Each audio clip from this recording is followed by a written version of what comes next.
Halo anak-anak semuanya, selamat pagi. Apa kabar kalian hari ini? Semoga kalian semuanya sehat selalu dan tetap semangat ya untuk belajar. Nah, apakah kalian sudah siap untuk belajar matematika hari ini? Ya, mari bersama-sama belajar matematika dari tema 2 subtema 1 tentang mengubah perkalian ke bentuk penjumlahan berulang. Kemarin kita sudah belajar ya dari mengubah penjumlahan berulang ke bentuk perkalian. Hari ini kita belajar kebalikannya, mengubah perkalian ke bentuk penjumlahan berulang. Bagaimana ya caranya? Silahkan simak penjelasan berikut ini ya anak-anak.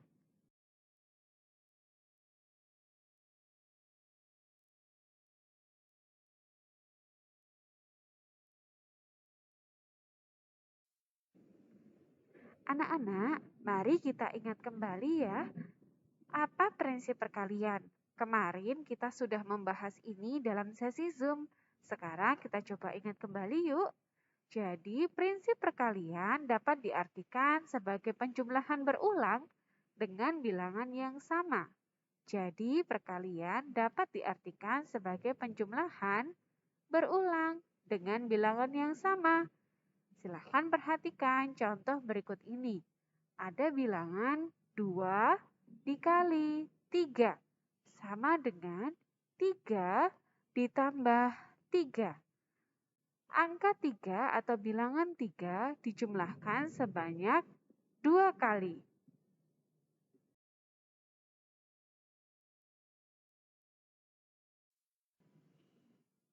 Mari kita mengenal konsep atau rumus dasar dalam perkalian. Perhatikan kotak berikut ini.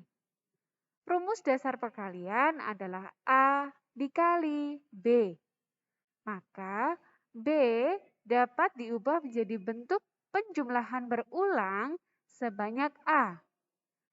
A disebut dengan pengali, sedangkan B disebut dengan bilangan yang dikali. Seperti contoh tadi ya, 2 dikali 3. 2 adalah A dan 3 adalah B. Maka B dijumlahkan sebanyak A.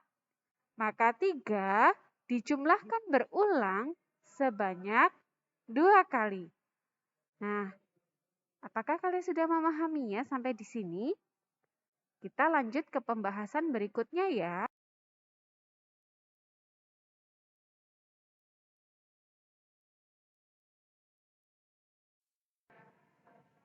Untuk memahami lebih dalam lagi, kita perhatikan contoh berikut ini ya.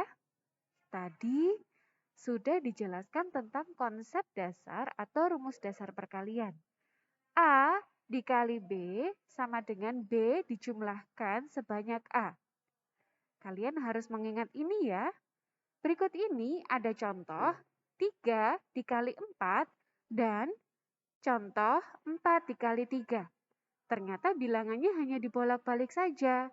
Lalu bagaimana dengan bentuk penjumlahan berulangnya? Kita bahas satu persatu. 3 dikali 4 sama dengan bagaimana penjumlahan berulangnya ya? Ingat kembali A dikali B sama dengan B dijumlahkan sebanyak A. Di sini A adalah bilangan 3. Sedangkan B adalah bilangan 4. Jika B harus dijumlahkan berulang sebanyak A, maka hasilnya adalah 4 ditambah 4 ditambah 4. 4 dijumlahkan sebanyak 3 kali. Hasilnya adalah 12. Contoh yang kedua, 4 dikali 3. Ingat kembali ya, A dikali B sama dengan B dijumlahkan sebanyak A. Maka kalau di sini 4 dikali 3, A adalah 4, sedangkan B adalah 3. Maka 3 dijumlahkan berulang sebanyak 4 kali. Hasilnya juga 12. Dari kedua contoh ini menghasilkan bilangan 12 sebagai hasil akhir. Walaupun secara matematis menghasilkan nilai yang sama, yaitu sama-sama 12, Namun, jika kita mengecek kembali bentuk penulisan penjumlahan berulang dari kedua perkalian di atas, ternyata berbeda ya. Nah, sampai di sini apakah kalian bisa memahaminya tentang konsep perkalian sebagai penjumlahan berulang? Yang harus kalian ingat adalah A dikali B sama dengan B dijumlahkan berulang sebanyak A. Kita lanjut ke perkalian 0 dan perkalian 1 ya.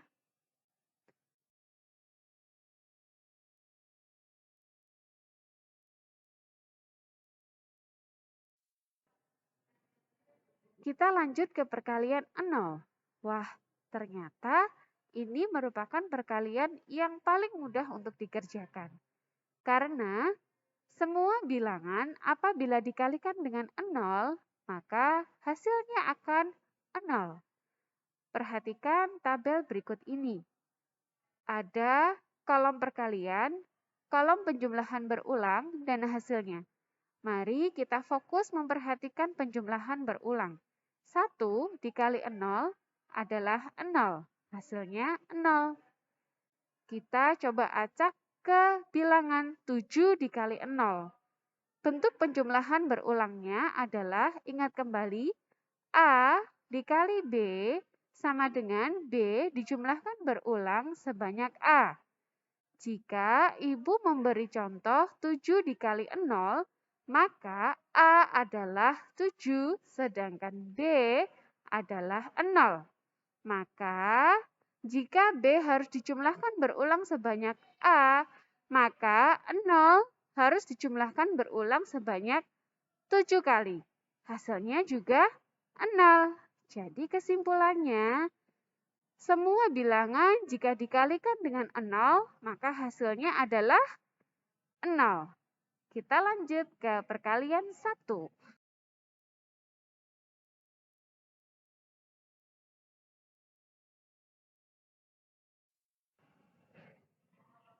Perkalian 0 dan perkalian 1 dikatakan sebagai bentuk perkalian yang istimewa.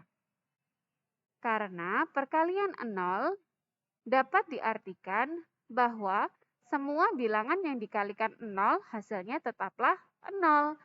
Sedangkan jika kita bicara tentang perkalian 1, maka semua bilangan bulat jika dikalikan dengan 1 akan menghasilkan bilangan itu sendiri.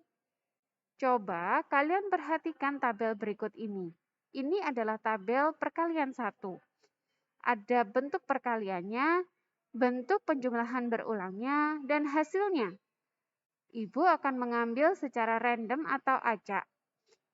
6 dikali 1. Kita ingat kembali, A dikali B sama dengan B dijumlahkan berulang sebanyak A. Jika contohnya yang Ibu ambil adalah 6 dikali 1, maka A adalah bilangan 6 dan B adalah bilangan 1. Jika B harus dijumlahkan sebanyak A, maka 1 dijumlahkan sebanyak 6 kali. 6 kali, karena 6 dikali 1. 1 ditambah 1 ditambah 1 sebanyak 6 kali ya anak-anak. Coba kalian hitung, berapa ya hasilnya? Ya, betul sekali, 6. 1 dikali 1, 1. 2 dikali 1 adalah 2, karena 1 ditambah 1. 3 dikali 1 adalah 1, ditambah 1, ditambah 1, hasilnya adalah 3. Sampai ke perkalian 10 dikali 1. Satunya dijumlahkan berulang sebanyak 10 kali.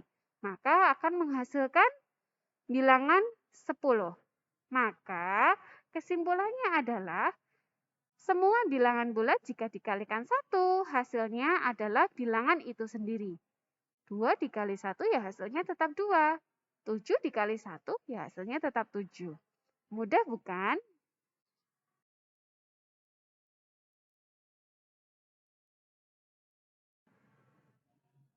Nah, itu tadi materi kita hari ini tentang perkalian yang diubah ke bentuk penjumlahan berulang.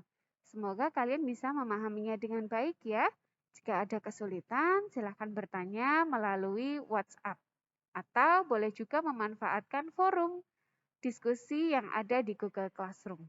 Tugas kalian hari ini adalah mengerjakan modul tema 2 subtema 1, ayo berlatih 2, halaman 16 sampai 17. Tugas dapat kalian akses melalui Google Classroom. Selamat mengerjakan ya anak-anak. Tetap jaga kesehatan. Kerjakan tugas-tugas kalian dengan teliti. Sampai bertemu di kesempatan yang lain. Tuhan memberkati. Terima kasih untuk hari ini.